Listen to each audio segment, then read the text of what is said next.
बढ़ते हैं एपिसोड 6 की तरफ।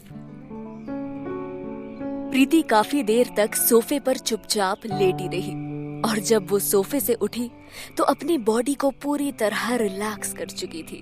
उसका दिमाग अब थोड़ा शांत हो चुका था। अलमारी से एक सेट कपड़े निकालने के बाद वो बाथरूम की तरफ बढ़ी। वॉश बेसिन के पास पहुंचने के बाद उसने नल को चालू किया और आईने के सामने वो अपना मेकअप उतारने लगी।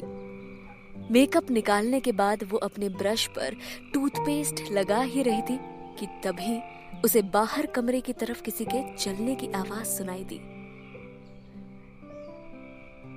एक पल के लिए तो उसकी सांसें थम गई। उसने नल बंद किया तो उसे अब बाहर कदमों की आवाज बहुत ही क्लियर सुनाई दे रही थी। उसका शरीर ठंडा पड़ने लगा था।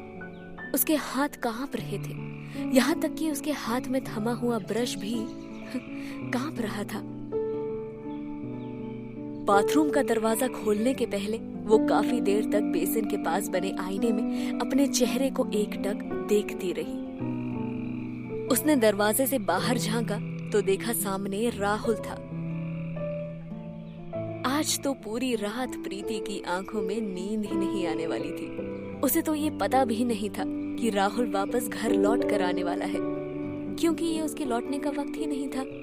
वो शायद किसी भी तरह से राहुल को फेस करने के लिए तैयार नहीं थी। उसके हाथ पांव कांप रहे थे और उसका दिल जोर जोर से धड़कने लगा था। सोफे पर बैठे राहुल को जैसे ही ये फील हुआ कि बाथरूम का दरवाजा खोला गया है, उसने अपना चेहरा हल्का सा बाथरूम की तरफ घुमाया तो देखा सामने प्रीति खड़ी थी।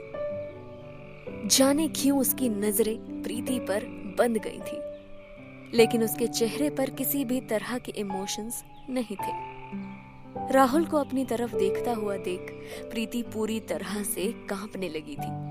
अगले ही पल बिना किसी देरी के उसने अपना सर नीचे किया और एक तरफ बढ़ गई, क्योंकि वो इस बात को अच्छी तरह से जानती थी कि अगर उसने राहुल से कोई भी बात की तो उसे सीधी तरह से वो इग्नोर करने वाला था।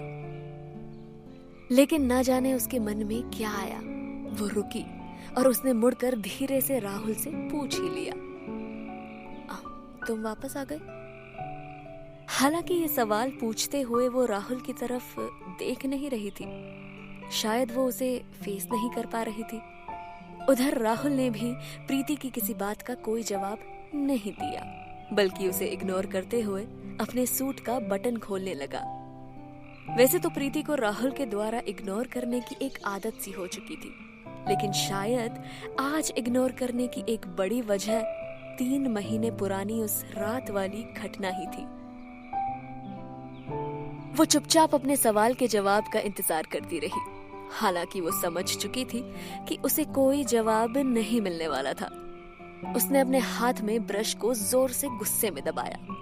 वो बस किसी भी तरह से वहां से निकल जाना चाहती थी। जब वो उस तरह खड़े हुए प्रेशर को ज्यादा देर तक सह नहीं पाई तो उसने धीरे से राहुल की तरफ बिना देखे ही कहा, एक्सक्यूज मी, शायद मेरा बाथटब भर गया है, मुझे नहाने जाना है। राहुल उसे पूरी तरह से इग्नोर कर रहा था। उसने बेडरूम में जाने से पहले अपना सूट खोलकर सोफे पर फेंका और बेडरूम की तरफ चल पड़ा। राहुल के चुपचाप बेडरूम में चले जाने के ठीक 2 मिनट बाद प्रीति को होश आया कि वो अब भी चुपचाप वहीं खड़ी थी। उसने अपने आप को संभाला, अपनी आंखें बंद की और एक लंबी सांस ली। उसके बाद बिना वक्त गवाए बाथरूम की तरफ मुड़ गई। बाथरूम से नहाकर जब प्रीति वापस बेडरूम में लौटी तो उसने देखा राहुल फ्रेश होने के बाद अपना कुर्ता और पैजामा पहने बेड पर बैठा हुआ था। 5 सेकंड बाद वो अपने दोनों हाथों को सर के पीछे बांधते हुए बेड के उस तरफ लेट गया जहां हमेशा सोता था। अब उसने अपनी आंखें बंद कर ली थी। प्रीति ने टकटकी लगाकर कुछ पल के लिए राहुल के चेहरे की तरफ देखा और फिर अगले ही पल कमरे में लगे ड्रेसिंग टेबल की तरफ बढ़ गई। ड्रेसिंग टेबल में एक बड़ा सा मिरर लगा हुआ था, जिसमें पीछे रखा हुआ बेड आराम से दिखाई देता था। ड्रेसिंग टेबल के सामने बैठे हुए वो राहुल को मिरर में आराम से देख सकती थी, लेकिन उसे डर था कि शायद राहुल भी उसे देख रहा होगा और दोनों की नजरें मिल जाएंगी। कुछ सोचते हुए उसने हल्की सी तिरछी नजरों से मिरर में राहुल की तरफ देखना चाहा। जब उसे ये पूरी तरह से विश्वास हो गया कि राहुल की आंखें खुली नहीं है बल्कि वो अभी बंद है, तो उसने राहत की सांस ली। एक पल के लिए मिरर में अपने चेहरे को देखते हुए प्रीति ने अपनी आंखें बंद की। आंखें बंद करने के बावजूद भी वो बड़ी आसानी से राहुल के उस चेहरे को अपने मन में भी देख सकती थी, जो पीछे बेड की तरफ था, जिसमें राहुल ने अपनी आंखें बंद की हुई थी। बिना पीछे देखे भी उसे बड़ी आसानी से बंद आंखों से भी फील कर पा रही थी। ये एहसास कुछ ऐसा ही था जैसा कि 13 साल पहले राहुल की तरफ देखकर हुआ था उसे, जब वो अपलक राहुल के चेहरे को देखा करती थी, जिसे देखकर उसे बहुत ही सुकून मिलता था। आंखें बंद होने के बाद राहुल का चेहरा अब बहुत ही मासूम दिखाई दे रहा था। उसके चेहरे पर किसी भी तरह के गुस्से या रूठ जाने वाले एक्सप्रेशंस नजर नहीं आ रहे थे। राहुल में वो इस कदर डूबी हुई थी कि उसे क्रीम लगाने तक का होश नहीं रहा और वो मिरर में राहुल के मासूम चेहरे में खोई हुई थी। अगर वाकई में ये प्रीति का राहुल के लिए वन साइडेड लव था, तो शायद राहुल के इस मासूम चेहरे को करीब से देखकर उसे काफी अच्छा महसूस होने लगा था। वो शायद इतने में ही खुश रहना सीख चुकी थी, जो उसके दिल को बड़ा सुकून देता था। मिरर में राहुल के चेहरे को देखते हुए प्रीति ने अपना हाथ उठाया और राहुल के माथे, आंखों और नाक से होते हुए लिप्स तक ले गई। उसे ऐसा फील हुआ जैसे उसे आईने में नहीं बल्कि हकीकत में छू रही हो।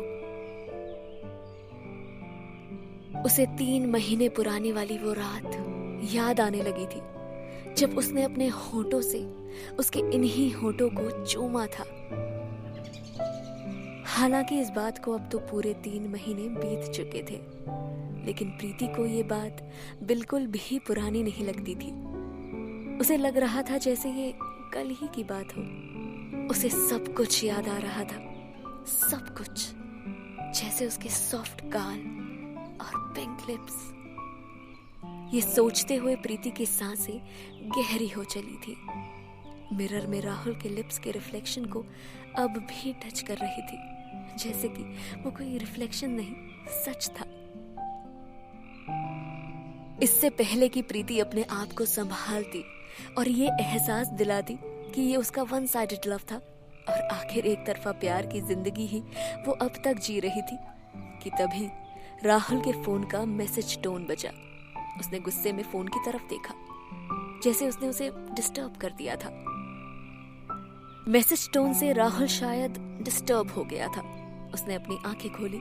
उसने बिना मैसेज देखे ही प्रीति की तरफ एक नजर देखा, जो मिरर के सामने बैठी उसे ही देख रही थी।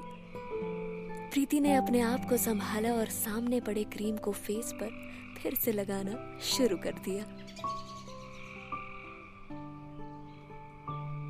इस कहानी में आगे और क्या होता है जानने के लिए सुनते रहें तेरी होने लगी हो बांसुरी के साथ, सिर्फ पॉकेट FM पर।